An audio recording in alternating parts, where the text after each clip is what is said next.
So market size doesn't need to be a 4-page business school analysis, though if you've went to business school, feel free to do the analysis.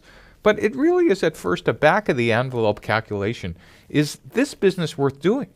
So we just kind of have you constantly checking about 3 things. And let's take a look at the JerseySquare team and think about how they approach this. If you remember, we asked you to talk about the total available market or total addressable market, which really is a fancy word to say is how big is the universe of everybody potentially who could use the product. And in this case, they said, well, even in the United States, there are 150 Americans who watch the 5 major team sports in some capacity. Okay, well, can we sell to 150 million people? Not really, because the next thing we want to look at is what we call the served available market. How many can I reach with my sales channel?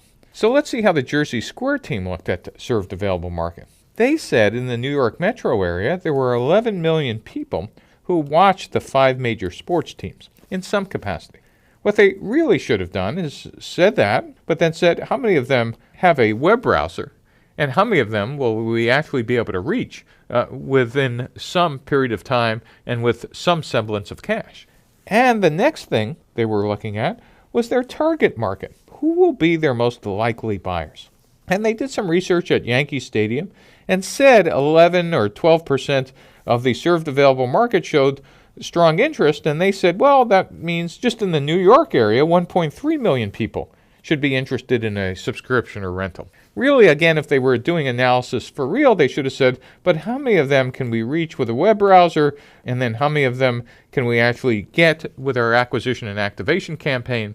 And what falls out of this, if you actually take it to the next level, is what's a reasonable assumption of year 1, 2, and 3 revenue? Just back of the envelope. Okay, so these are the people. Gee, subscription and half-pay rental. Let's do some math. Oh, my first year's revenue should be $300 million.